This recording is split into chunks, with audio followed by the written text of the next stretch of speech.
well, you're all actresses, like we bring ourselves to everything. And so, well, basically 20 years ago, I stopped drinking and using drugs. Best thing I ever did apart from my hair. Best thing I ever did. And when you start on that, well, when I started on that road, you meet all different kinds of addicts. And love addiction, fantasy addiction, or I would, for me, Aw. I don't call it this necessarily in the book, but for me, I would call it codependency. For me, I would call it being addicted to an addict. Hey,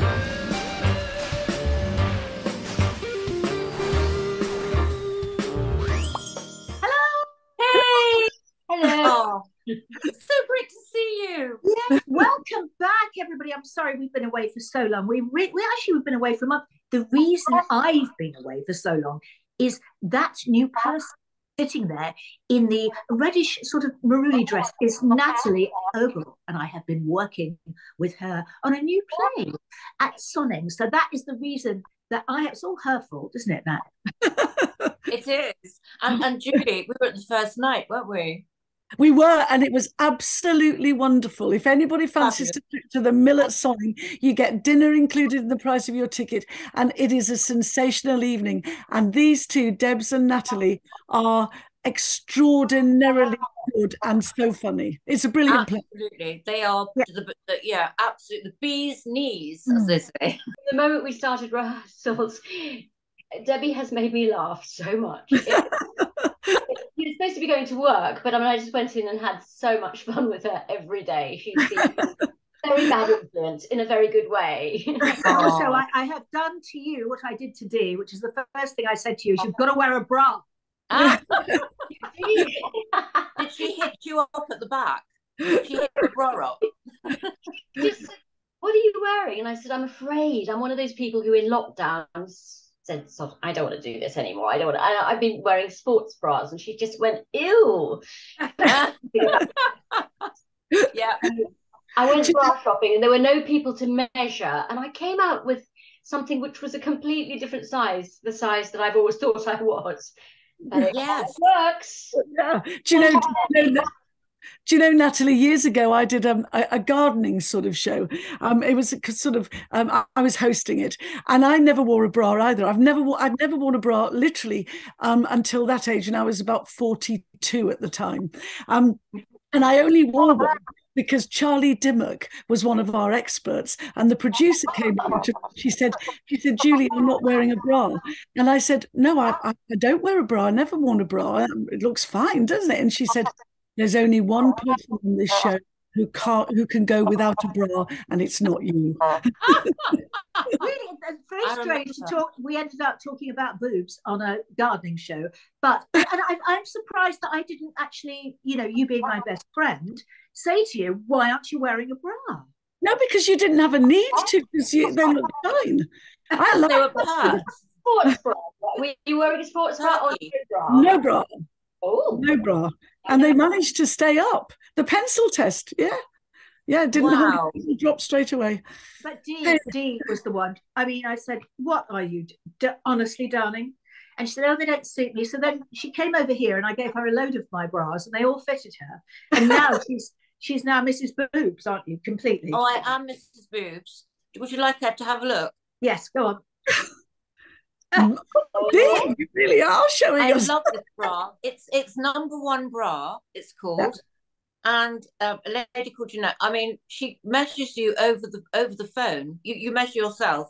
Then she sends you your bra, and it fits. And as you said, Nat, it's completely different. I thought I was a 38B. I'm actually a 34 double D.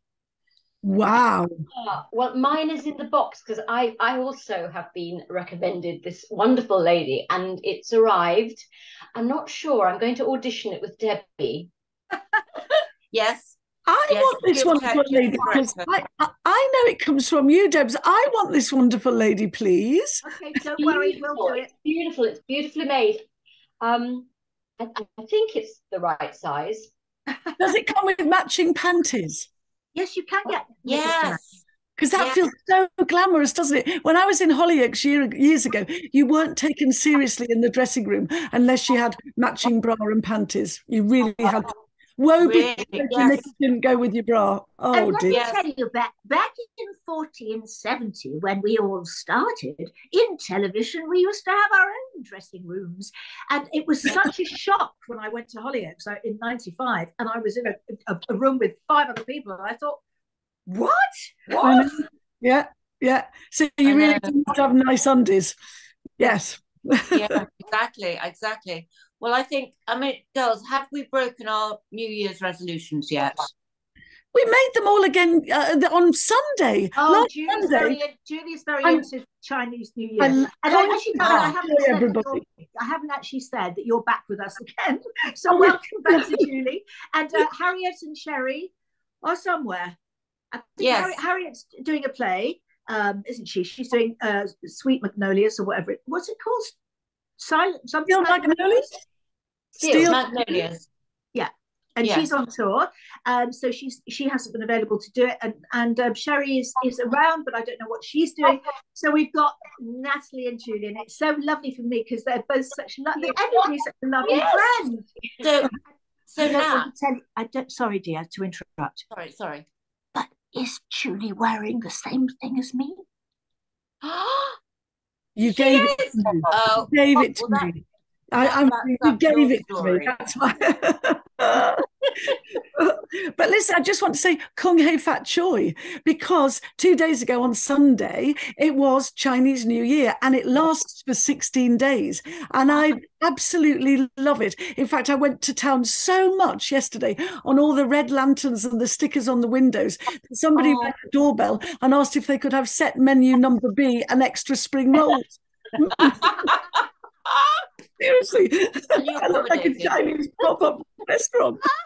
But it's a great way to echo back to what you said, Dee. If you've screwed up your New Year's resolutions from January the 1st, then you just remake them. It's fun. Yeah.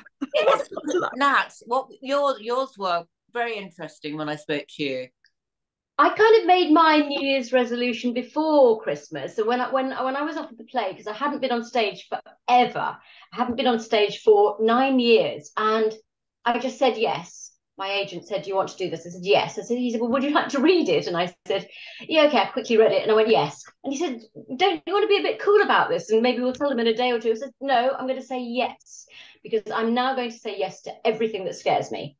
So I'm going to use the word no a little bit more carefully, because we sometimes find ourselves doing things and we don't always want to say yes.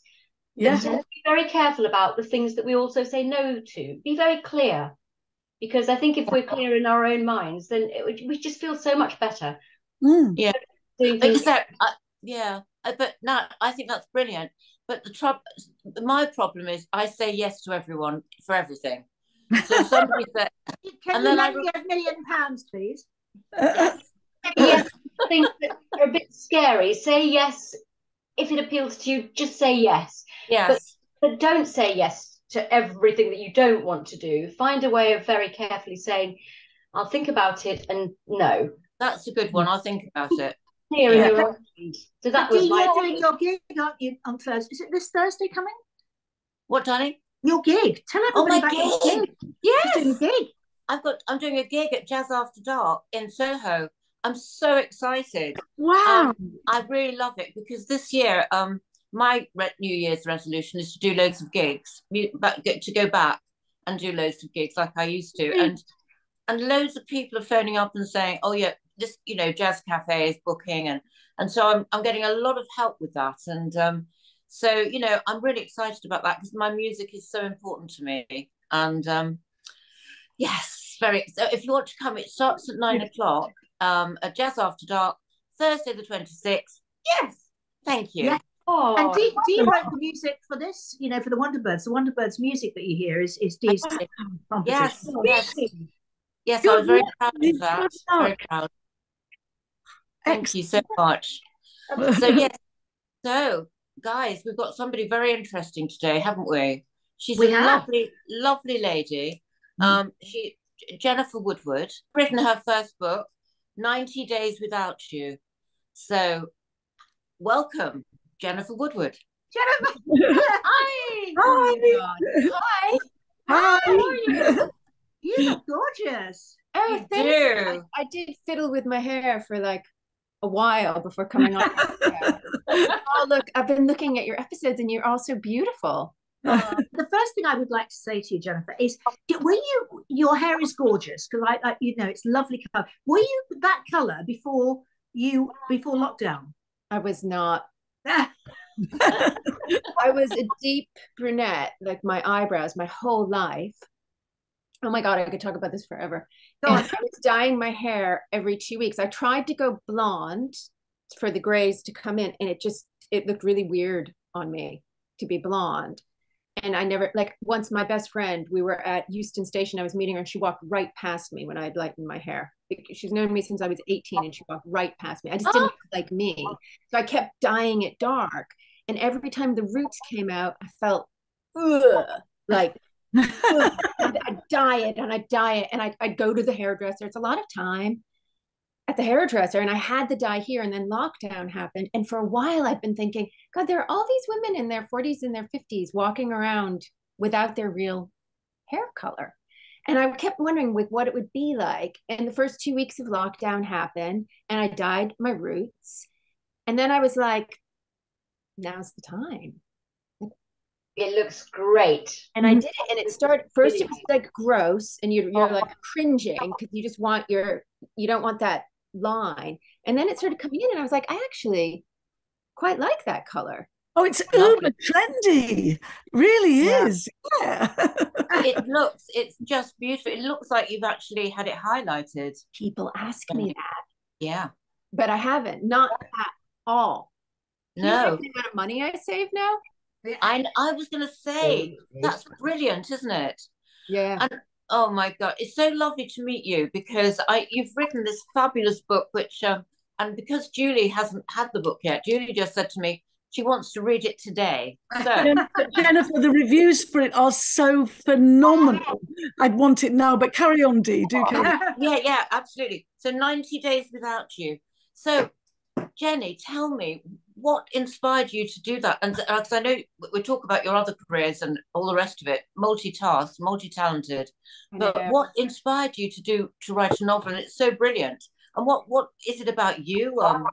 What it's about? Not about me, but it is. I hope it has emotional truth to it. Well, you're all actresses, like we bring ourselves to everything. And so, well, basically 20 years ago, I stopped drinking and using drugs. Best thing I ever did apart from my hair. Best thing I ever did. And when you start on that, well, when I started on that road, you meet all different kinds of addicts.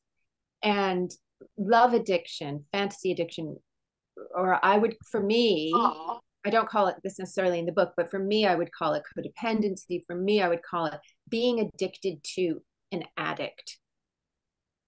Being addicted to somebody who's not available to me, to somebody like that sort of, that really changed for me. And I did a lot of work on myself. Like I did a lot of therapy. I got a lot of support.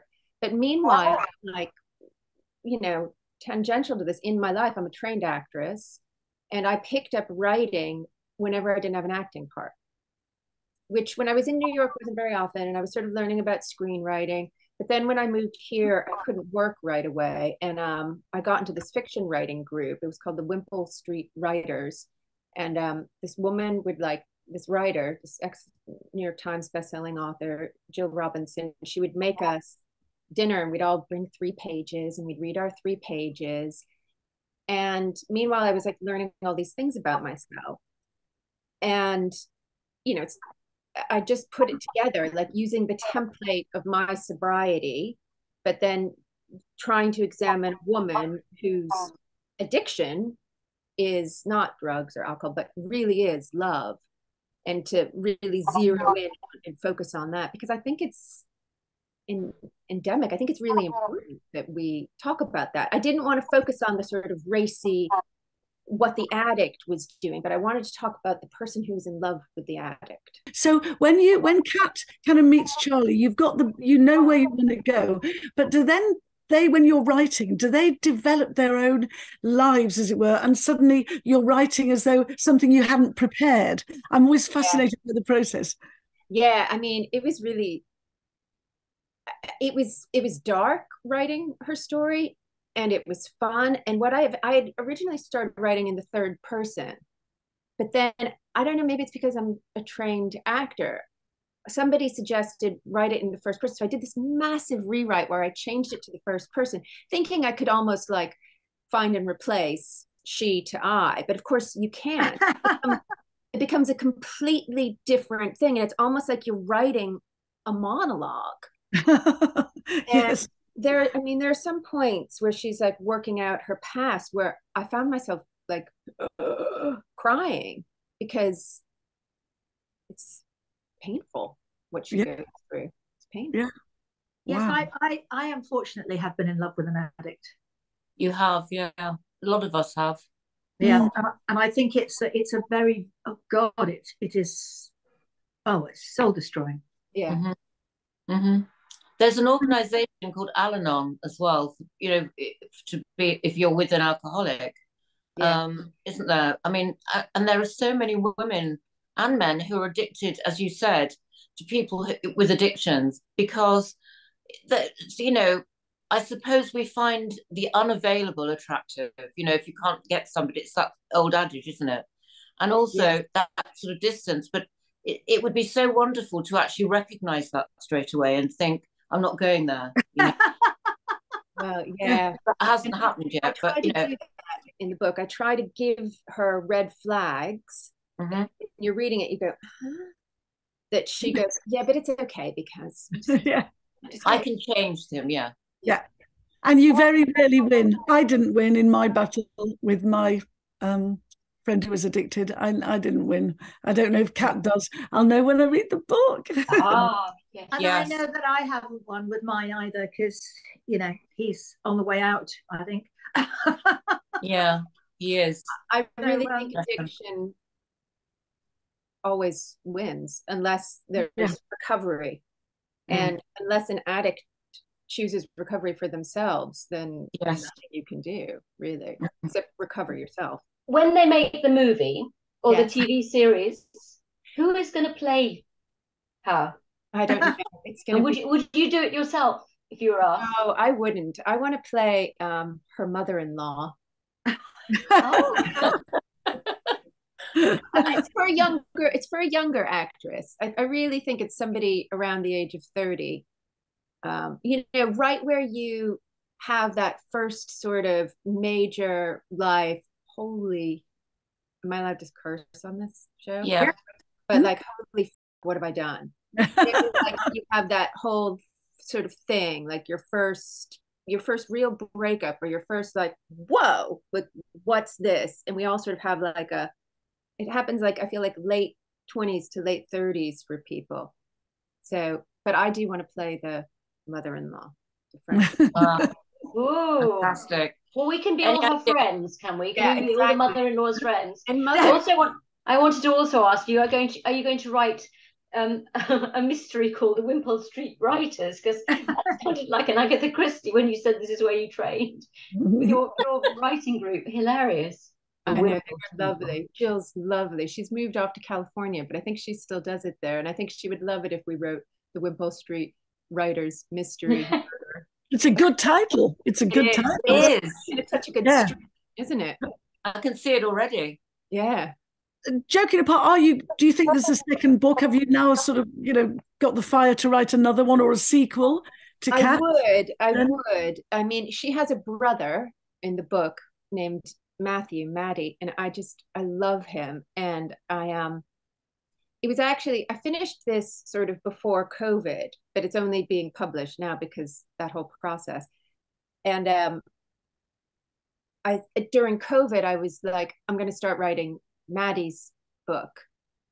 But I was homeschooling and it was COVID, and I couldn't start writing another book. So I started writing a play, and I've just finished a play called The Girl from Treatment that was sort of inspired by him. And it's about somebody who goes to a treatment center and then falls in love and they get kicked out for shagging. And it's about these two addicts and their parents and sort of the intergenerational effect of trauma and addiction and how it gets passed down. So I just finished that. But now I do think this book deserves a sequel. Excellent. Fantastic. Well, it's honestly, it's been so lovely to talk to you, and you're so lovely. Will you come back and see us? Actually, we'd really love that. Love you too. Well, I should also just say that because the issues in the book are so, I just think they're really important that we start talking about these things. Like we've all seen the story of the alcoholic who can't pick up his hand and shakes as she tries to not get the drink. We all know that story, but this story, I feel we don't know enough about. So I started a podcast and it's called Without You. And it's myself hosting, and I have a psychotherapist who specializes in addiction, with a particular nod to love and sex addiction. And then there's an anonymous sex and love addict on it. And because she's anonymous, she speaks very freely about herself. Mm-hmm. You might want to. Thank you. It sounds really interesting. I mean, my life with an addict was well, mind-blowing, really. But there was one point with my children where my teenage daughters, and I mean, Julia will remember this, my teenage daughters said to me, "Mummy, this is ridiculous. We are searching the streets for your boyfriend, and you should be doing this with us, not us with you. What the hell is going on? This man disappears for days, behaves like a 14-year-old, and we are supporting you. This is crazy." And I thought, it's absolutely right. But once you're into a relationship like that, you know, it's like quicksand. Yeah. It goes. Yeah. And everything revolves around that addict. It's like a cyclone. And you're in it, and you it's really hard to take a step back and get a reality check like your children gave you. Bless them. Yeah, they did. Anyway, it's been totally brilliant talking to you. And will you just give us a little précis of your book to tell all of our listeners where to get it and when it's out? Well, it comes out on January 26th. It's available for pre-order before that, but it's out on the 26th. It's everywhere. It's Amazon, it's Waterstones. In America, it's Barnes and Noble. The ebook is global, and I did the audiobook, which is up on Audible. And it's 90 Days Without You. Yeah, and you have to write it. I have it here, so I'll show it to you. Yes. You can't do the 90. 90. Did you read it yourself with the Audible? Did you do the reading yourself? I did. Fab. Yeah. That's really, I'm going to get that because I want to hear your voice telling the story. Yeah. Absolutely. And recap, Jennifer, on your podcast again, the name of it for everybody. The podcast is called Without You. Without You. Wonderful. Jennifer, what's happening next? What are you doing next? Well, when I was talking to Dee earlier, I was saying, you know, I write and I act, and I actually just broke a dry streak and got a small part in the film. So yay. Wow. Can you see what the film is? I can't say. No. Oh, wow. Well, It's a part, but Yeah. I'm really happy. Nobody Fantastic. can ever talk about anything anymore, can they? It's ridiculous. You have all these I things know. that are put on you. NDAs. Anyway, it's been gorgeous talking to you. We'd love you to come back. I'd love to come Please. back. Yeah. Thank you. I'd love to talk more about hair. Yeah. Yes. Oh, We're definitely you're on. darling. You're on. We're going to talk about hair and tits. That's all we talk about a lot. Oh, I've got the best lingerie shop, ladies. Really? Really? Oh, right. Where? For anybody in South London. Yeah. Yeah. As soon as you come back, we'll have a tits and hair show.